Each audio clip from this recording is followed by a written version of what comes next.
Allah, He says in the Holy Quran, O you who believe, Kutiba alaykum siyam. Fasting was written for you, or it was prescribed for you. Kutiba is the passive voice of kataba. Kutiba is inferred. Who wrote it for you is Allah Azza wa Jalla. So Allah, He says, Kutiba alaykum siyam, kama kutiba ala ladina min qablikum. Just as it was fasting was also prescribed for the people who came before you. So the Muslims aren't the only people who fast. But Allah, He also says, El-Yom akmeltu lekum deenakum. This day I have perfected for you your religion. Meaning, whatever you see in the previous scriptures and the previous religions was perfected in the religion of Islam for mankind. Meaning like, yeah, other people pray. But don't nobody pray like the Muslims pray. You could go to an airport and a bunch of people could be praying from different religions. You don't know, oh, that's the Muslims right there. That's the Muslim, man. You don't even have to see them pray just when they get ready to pray. Say, why he got his foot in the sink? He got his foot in the sink. Oh, he must be Ahmed. He gonna turn around. Because prayer was perfected by Allah when He sent His messenger Muhammad sallallahu alaihi wasallam. Other religions have scriptures, but the Quran is different because it's the perfect scripture. So we acknowledge you got a book that has guidance in it. It's not the Quran though. Because Allah, He tells us, today I have perfected for you your religion. So this is a blessing that this month of Ramadan is a perfect fast that you observe. It's not like any other fast from any other nation. And we acknowledge anybody who fasts from anything. I appreciate it. Because I know that when they're trying to do this, it's the same reason we try to do it. To connect to the divine. Because in this life, we pick up dust. In this life, we pick up sin. And this is what Ramadan does. Ramadan removes this from us. In the Arabic language, Ramdah is a rain that only comes in the fall. So if you ever lived in a place that gets extremely hot in the summer, you'll see that like if you live in Stockton or something, you come outside, cars is all dusty, the road is dusty, and when Ramdah is that rain that comes and it washes all that dust away in the fall. And this is what Ramadan is doing for us every year. All of those things that cloud our faith. So our faith is in our heart. But when we do sins, it puts dust in front between our heart and the rest of us. So we think, man, my faith is going up and down. It's not. Your faith is the same. You know, like you don't go to zero on faith. But what happens is when you sin, it blocks that light. And so Allah has given us a perfect fast. That no matter how sinful we come to this fast, we leave it sin-free. And this is what Allah is telling us. He's saying it's a prescribed amount of days. It's only a certain time of the year when you fast, the month of Ramadan. And it's an obligatory fast. Meaning if you don't have a reason not to fast, you're on a journey, or you have an illness, you take some kind of medication, you don't have the capacity. Some people are very old, they don't have the capacity. Some people have mental health issues.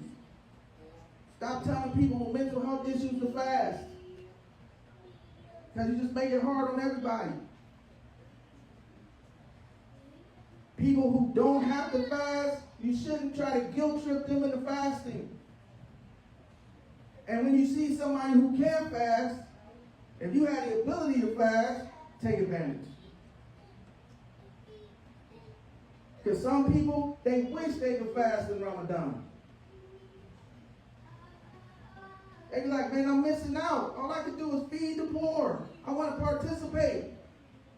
So for the rest of us, we need to take advantage of the fact that God has given us the health and the capacity to fast for a month. We shouldn't be like, oh man, I'm going to have a headache. I'm going to be thirsty. It's getting hot again. We should be thinking, Allah blessed me to see the month of Ramadan.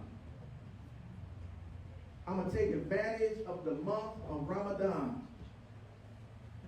Because there's not another people. I tell the Muslims all the time. And in America, you get to see what other people practice. You live in a Muslim world, you take it for granted. You live in America, you say, ain't nobody else fasting no month. A month? Ain't nobody else no month fast from everything. Like somebody might say, well, I'm going to give up, I don't know, sugar for a month. Get to that first Friday and hit Dunkin' Donuts. You're like, what happened?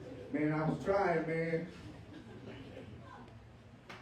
So you come from a religion where you don't eat anything. You don't drink anything. And you don't have relations with your spouse for 29 or 30 days.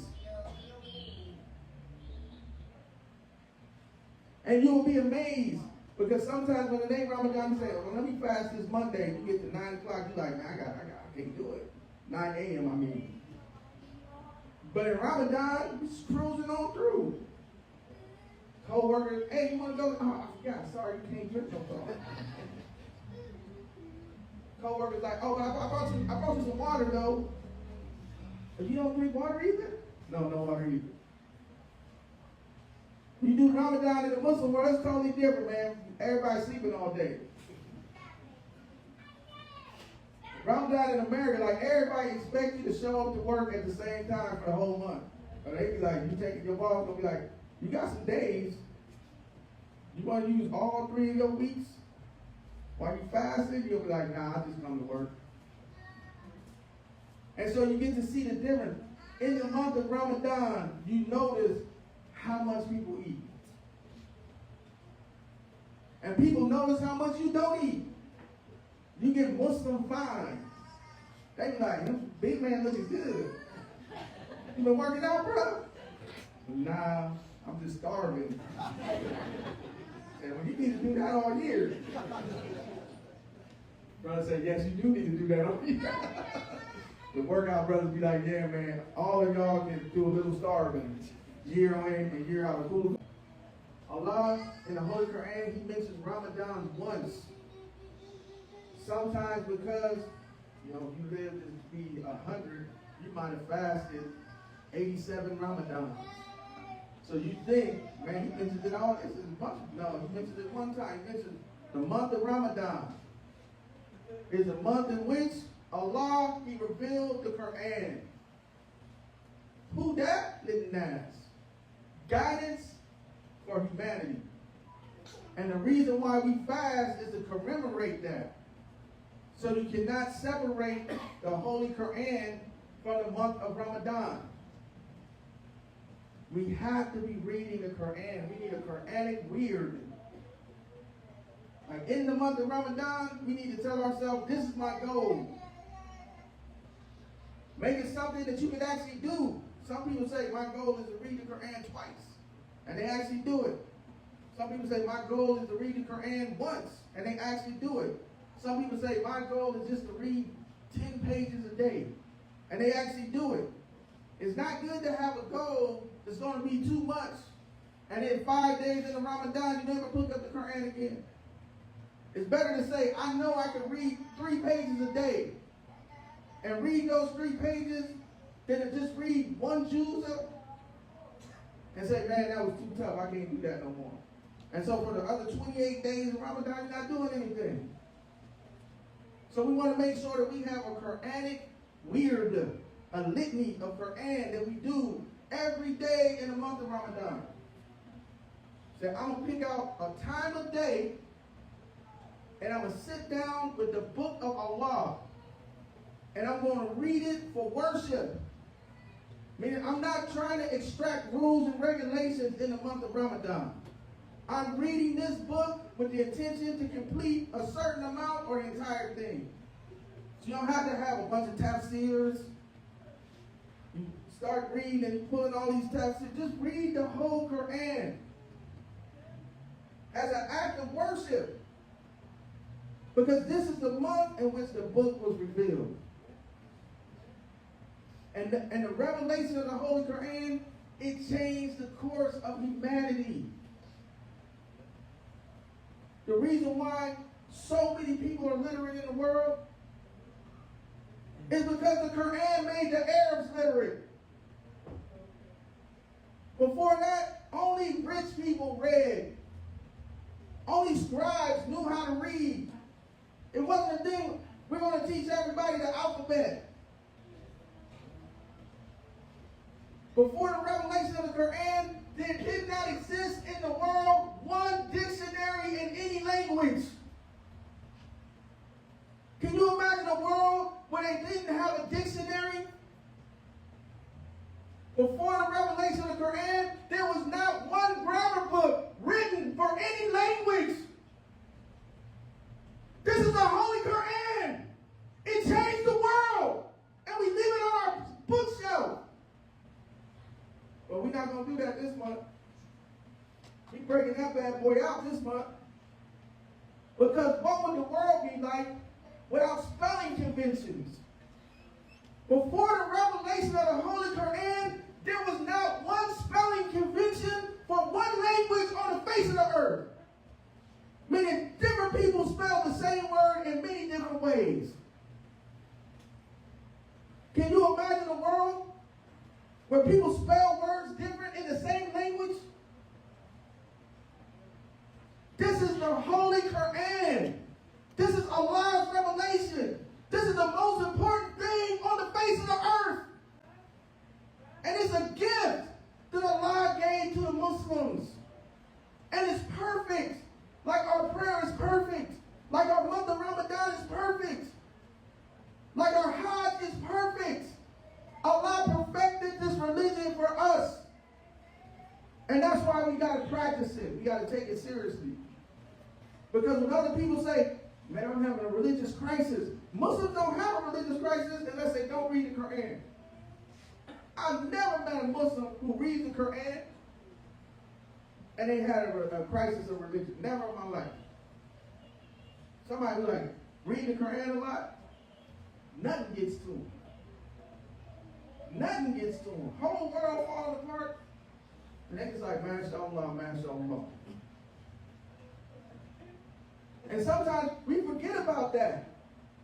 Like if we want our world to be right, we got to pray, we got to fast, we got to make hajj, we got to read the Holy Quran, brothers and sisters, and we got to pay charity. That's how we're going to have a good life. Guaranteed. Allahumma ihdina fi man hadayt, wa afina fi man afayt, wa tawallana fi man tawallayt, innaka tahdi wa la yuqda alayk. Allahumma ansur al-Islam wal izz al-Muslimin, wa thabbit